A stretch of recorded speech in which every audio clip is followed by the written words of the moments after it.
So, bumili ako ng water. Ayan, water.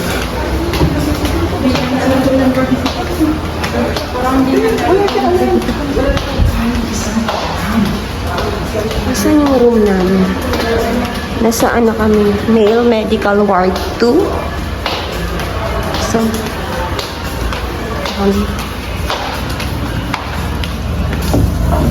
guys, here we go.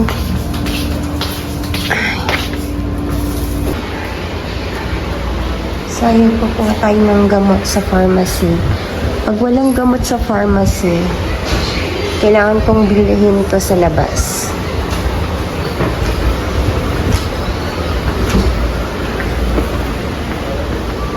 So, dahil nasa 4th floor tayo, gagamit tayo ng elevator.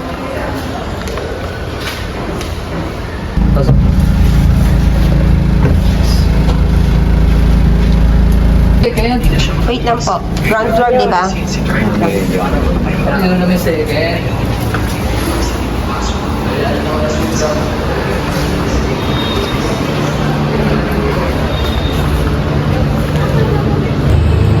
So, ayun, wala daw siya sa pharmacy. So, try natin sa butika ng mayor. Alam niyo, dapat gano'n ang ginagawa talaga para makalas tayo sa gastusin sa butika ni mayor.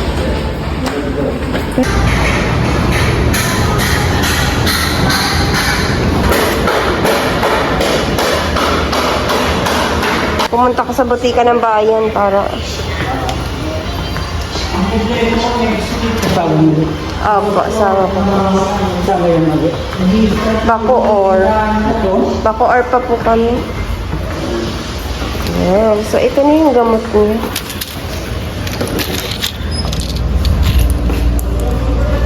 Pasyente ko. Inom ka na ng gamot eh. A few moments later. Hi guys! So for today's video, andito ulit tayo para pag-usapan yung kalagayan ng aking CKD stage 5 fighter na si... Ano pangalan mo ulit, sir? Jesse James Garcia. Jesse James Garcia. Okay. Pang ilang araw mo na pala dito, sir? Pang ilang araw mo na? Pang 5 araw na. Hindi ko marinig. Pang 5 araw na. Pang ilan? 5. Patingin ang kamay. Ayan, pang 5 araw na. So, ano sa tingin mo? Lalabas kang buhay kaya? Or ano? Siguro na basta yung buhay. Kakalabas kang buhay sa tingin mo? Kaya Diyos. Anong na-realize mo habang nandito ka ng 5 days? Anong na-realize mo? Lahat ang bawal. Ano? Bawal na. Bawal talaga. Lahat ng bawal. Matagal na yun ah. Ngayon mo lang na-realize. Ayaw na. Ayaw na magkiraw pa. Bakit mo sinasabi yan na lahat ng bawal na? Siguro dati, yung lahat ng bawal, kinakain mo pa rin. Tama ba? Oo guys eh. Katulad ng... Mga... Takasan mo, baka hindi marinig ng mga viewers. Lahat Ang ng... bawal, basta bawal na pagkain. Bawal sa mga... Anong kinakain mo dati sa na? big kidney, bawal yun. Anong kinakain mo Mga dati? alat. Ano nga kinakain mong bawal Basta dati? pagkain na kaya Ano? kinakain na mo yung mga bawal sa'yo. Katulad ng... Para maano nila, para malaman nila yung mga bawal. Pares. Pares. Ako makain ka pa rin ng pares? Ayan, nagkakabukuhan tayo. Kumakain ka pa rin ng pares kahit alam mo Masarap eh. stage 5 ka na. Nakailang pares ka? Mga sa tingin mo, sa isang linggo nakakailang pares ka kaya? Mga 3. Ay, ang galing! Nagkakabukuhan na dahil sa vlog na to. Pag kumakain ka ba ng pares, umiinom ka, masarap. Umiinom ka rin ng soft drinks. Sa tingin mo sa isang linggo, nakakailang soft drinks ka? Isa, 2 lang. Isa, 2 sa isang araw. Sa linggo. Patingin ng mata, yung totoo na... Kasinungaling mo, James. Hindi yung totoo. Hindi mo naman. Ano? Para ma-aware yung mga tao kung bakit ka nagkaganyan at para maiwasan din nila, di ba? Kasi nandito tayo para Nahilo ko. nahihilo ka. Di ba nung dati, nung na-confine ka, sabi mo, before, di ba, kasi na-confine na tayo nung March. Di ba sabi mo, hindi ka na kakain ng pares? James? Di ba sabi mo, hindi ka nakakain ng pares? Uy, Masarap. masarap kasi. Tapos pag nagkakasakit, Masarap pang bawal. masarap ang bawal. Tapos pag nagkakasakit, Yun na, ganito lang. ito na. Kaya mo na. Ano ka? Bakit ako na? Hindi ako na. Basta po. Di pwede, James. Kailangan nating halungkatin ang mga nakaraan mo. So, ayan. Nakakagalaw pa naman siya, guys. Malayo pa naman siya sa, ano. So, andito pala kami. Ay, tingnan mo. Malangaw. Andito kami sa public hospital. Dito sa Pasay General Hospital. Ay, hindi. Pasay General Hospital. Tama. At isang linggo na rin akong hindi nakakapasok sa office. Kasi meron akong pasyente nga. Ano may papamana mo sa pamilya mo pag namatay nila? Hindi, nag-uusap tayo ng ano, ng totoo lang. Ba? Wala kang ipapamana? Ano na? Ano? Ano? Ano ipapamana mo sa pamilya mo?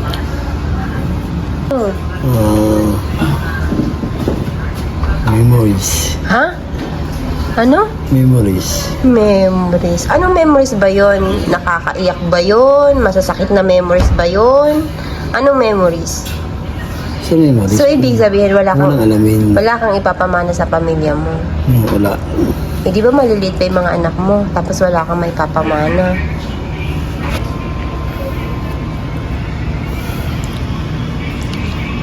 Ano yung mga nararamdaman mo sa katawan mo ngayon? James. James, ano mga nararamdaman mo sa katawan mo? Ano mga nararamdaman mo sa katawan mo ngayon? Masakit pa rin ulo ko. Masakit ang ulo mo. Tapos, bakit palagi kang nangunguna?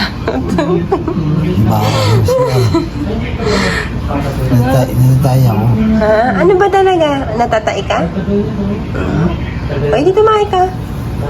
Kaya mo ba tumayo mag-isa? Kaya mo tumayo mag-isa? Kaya mo? Pwede tumayo ka. Di ba pag natatay, tumatayo?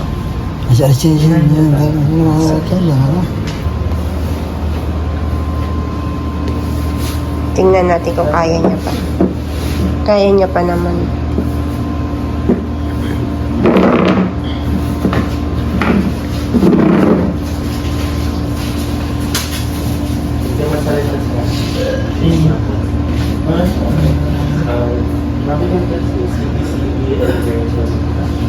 Yan, kaya niya pa. Hindi pa naman ang asawa ko. Hindi pa naman yan. Kaya mo pa? Oo. Kaya pa rin. Malakas ka na pala eh.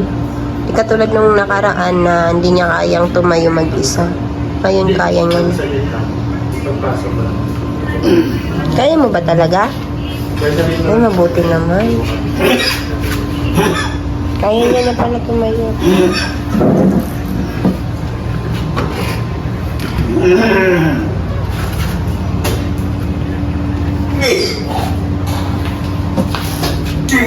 Uy, ano nangyayari sa'yo?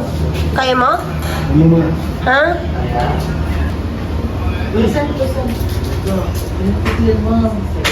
So, may mga pasyente na naman, guys. Alam niyo ba, guys, dito sa room na to, mga kritikal ang mga pasyente dito. Critical. Actually, ito si James, yung condition niya talagang pang ICU talaga. Kasi meron siyang blood clot. Ang nangyari kasi sa kanya na pumutok yung kanyang ugat sa utak. na nag-cause na blood sa brain niya. Yun, stroke siya. At yung tinamaan is yung pinaka-dangerous part ng kanyang brain na sobrang napaka-grateful niya pa rin, napaka-swerte niya pa rin, kasi hindi siya napuruhan na nakakalakad pa rin siya, na hindi siya katulad ng iba na nakakoma, kasi sabi nga ng doktor, yung condition niya mostly sa mga ganyan is nakakoma. Pero sobra siguro malakas siya kay Lord, kaya ganyan. Kahit pa paano is binigyan siya ni Lord ng pagkakataon pa na mabuhay.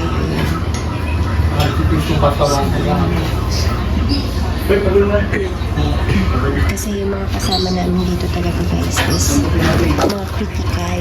Meron na kami dito katabi guys, umiiyak. Umiiyak lagi siya. Kasi sobrang sakit na ng kanyang nararamdaman.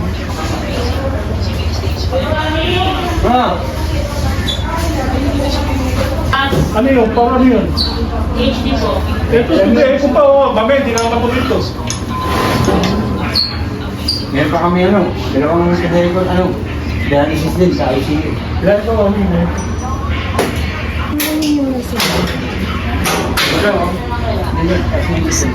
Yung mga for dialysis talaga, kasi dapat si James for dialysis talaga siya. Dapat talaga. Nagda-dialysis talaga siya. Pero dahil matigas nga yung ulo, ayaw magpa-dialysis. Pero kung matigas ang ulo mo, ayaw mo magpa-dialysis, dapat iniingatan mo yung sarili mo ng triple or ng more than that. Kasi sobrang hindi na nagpa-function ng maganda ng maayos yung kidney mo di ba? So, mga 15% working na lang yung kidney mo. So, kailangan mong pag-igihan, kailangan mong bantayan yung mga kinakain mo nanay para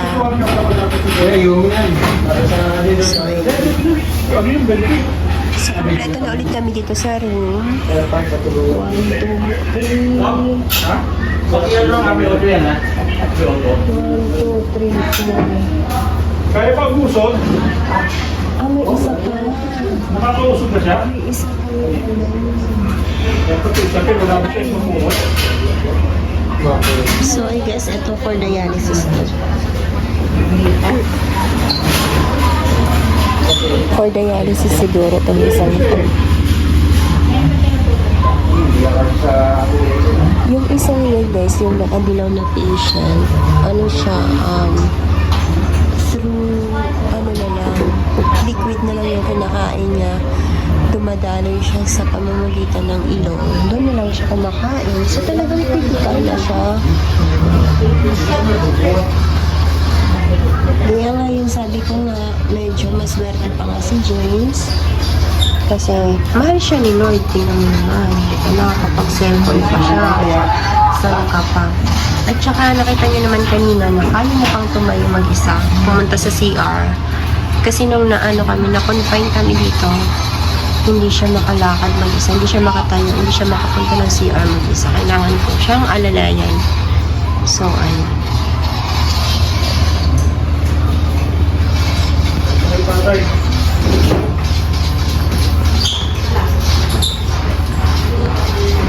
Alam niyo guys, na-realize ko dito habang nasa hospital, mahirap talaga kapag wala kang pamilya na sumusuporta sa'yo or nagmamahal sa'yo. Kasi meron dito isang patient na walang asawa, pero may mga anak. E syempre, mga anak maliliit pa. Tapos, yung patient nasa 40 lang ata, 40 years old na lalaki, tapos walang asawa, pero yung mga anak maliliit na mga 6 years old, ganun. Tapos, yung nag-aalaga sa kanya, wala siyang asawa, yung nanay niya na 70 years old, 76. O diba? Parang kawawa talaga. Tapos, 2 weeks na sila dito. Tapos, walang kapalitan si nanay, 76 years old. Sobrang hirap talaga ng kalagayan, guys. Hindi napansin ko na napakahirap talaga kapag wala kang pamilya na masandalan sa oras ng magkipitan sa oras na ganitong pangyayari sa buhay mo. Kasi lahat naman tayo is darating sa ganitong low point, no? Ito sa ganitong mga lows sa buhay mo.